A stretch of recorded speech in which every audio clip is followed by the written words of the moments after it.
koutou katoa. Ko te uri o ngā te mutinga, ngā te whātua, me ngā pui ahau, ko Amber tōku ingoa. Hey everyone, it's good to be here. Thank you for having me along. Thank you, Kay Marie, and the organisers.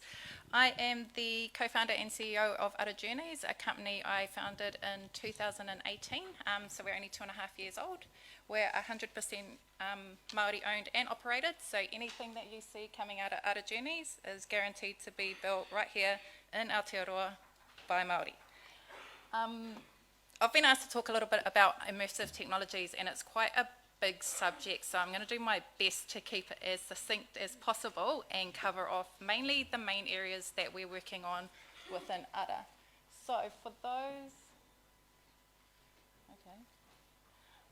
those that aren't familiar with immersive tech, it covers augmented reality, basically your Snapchat filters, your Instagram filters, that's all AR.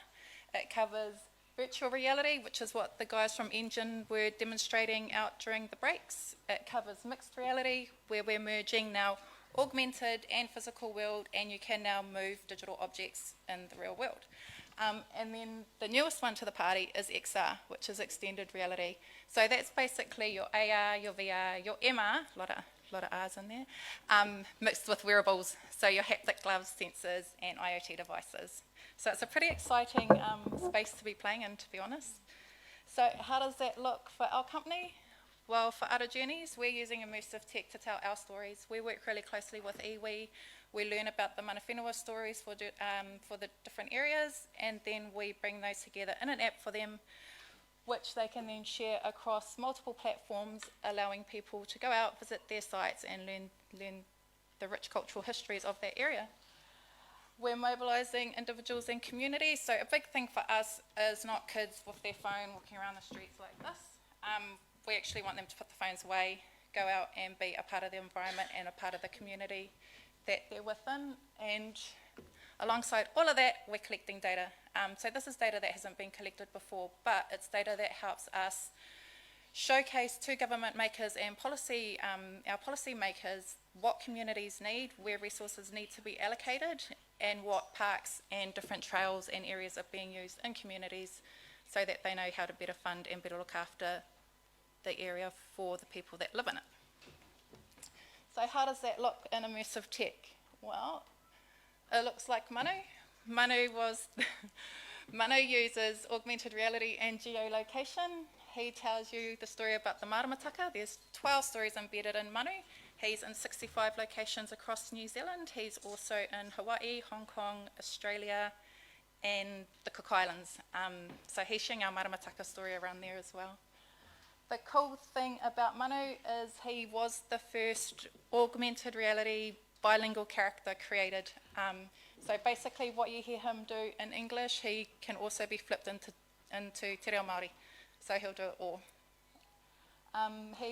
We got finalists for the NZ High Tech Awards last year with this character, which was pretty cool. Very exciting stuff. The other area that we're working on is in gamifying citizen science, and I know one of our previous speakers was talking about climate change and the importance of looking after the whenua and te taiao and te ao Māori in that space. So we basically built Ara Ranges, which is it's a gaming platform designed to gather ground truth data and observational data within a 5-kilometre radius. So any one of you can contribute to real-world research problems with academics leading it that are contributing to solving climate change issues, global warming, looking at restoration, looking at clean waterways. This is all stuff that you can contribute to through using this game here. The cool thing with Ara Ranges is the platform's been built to not only accommodate citizen science, but any kind of research data that you might be looking to collect. So that's whether it's a community org, local business, or iwi looking for, I don't know, some kind of environmental data in their area. We can build that into the platform, and we're trying to get it aligned with school curriculum so that the kids can use it as part of NCEA. That's still a bit of a work in progress, but we will get there. The next one, this is my personal favourite, Tufari. This is about to launch in December of this year. Tufari is a mobile geolocation game where basically, if anyone's familiar with the Pac-Man arcade game, you know, the little mouth goes chomps the nodes. Basically, we've turned you into Pac-Man, and the little nodes are our stories. So our iwi stories, our community stories. For every little node that you collect, you get rewarded in digital currencies, and those currencies are designed to be spent back within community with local Māori organisations. So not McDonald's and not BK, but you know, our own community orgs, and that's where those digital currencies can be spent. The cool thing with Tufari is it's designed to be played 50% without your screen. So you actually put it in your pocket and enjoy your surroundings, and you're still playing the game and you're still earning digital currencies.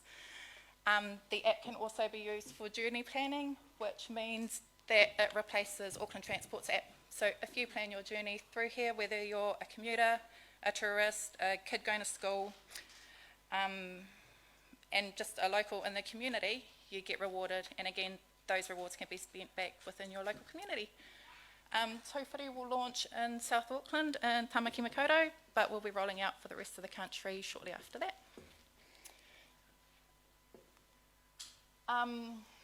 This project we have just kicked off about a month ago, and this is exploring MR and XR.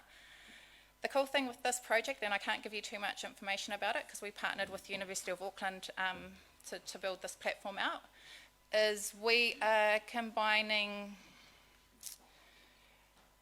machine learning into here. We're using the haptic gloves for feedback. There's a lot of clinical work that's going into it from a physician point of view as well as a physical therapy point of view.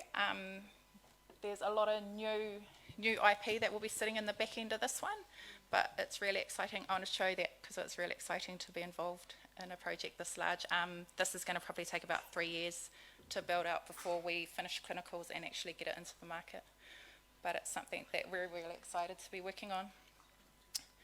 So how do all of these, like games and immersive tech and all these platforms that we're building, actually contribute to real world outcomes? Well, the data is the main bit behind it. So everything that happens within one of our gaming platforms has a data piece attached to it. And again, this is data that local councils, local government, or even higher up government don't currently have, and this is how we can help influence the policy making decisions that happen within communities that we actually live in, rather than having people from outside our community make decisions for us. We're actually going to be able to serve up the data that tells them this is what's happening, this is the areas that are being used, these are how it's being used, and this is what people are asking for. Our platforms are designed to preserve Indigenous knowledge, and I say Indigenous knowledge because Tufari and Ara Ranges are designed to be global, so we're working with other Indigenous cultures across the globe to replicate what we're doing here for Māori for their cultures as well. So we've got a safe, secure site, safe, secure platforms, and we've partnered with AWS to ensure that everything's in place to make sure that none of our IP or our mātauranga gets used misappropriately.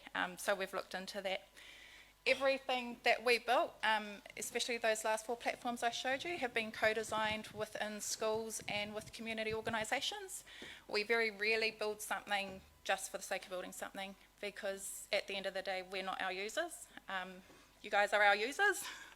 So we need, or our players, and yeah, so we co-design with that in mind to make sure that what we're putting out is delivering what people need, or is at least beneficial, or worthy of screen time and mobile phone time.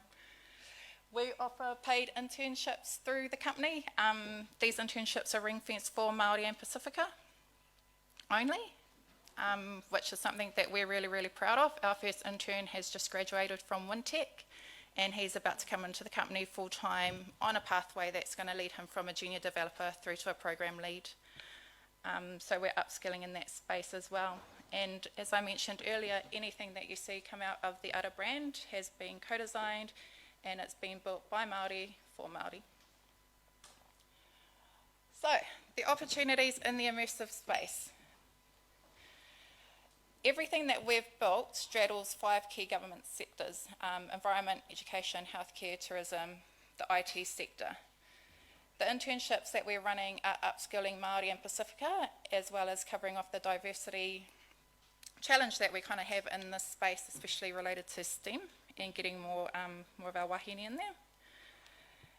And we are working with universities, local government, local organisations, communities and schools to deliver and to work on how they might better embed immersive technologies in the spaces that they're working on or working within, so that they too can upskill not only within their teams but then in their wider networks as well. So we're trying to cover that whole space.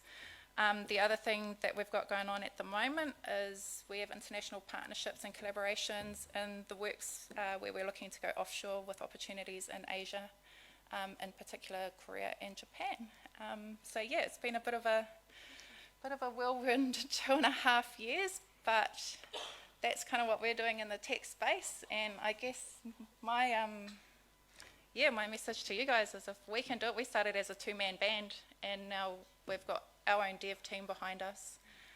We've been revenue generating from the start, and if we can do it, I guess you guys can do it too. Kia ora. Awesome. That was awesome.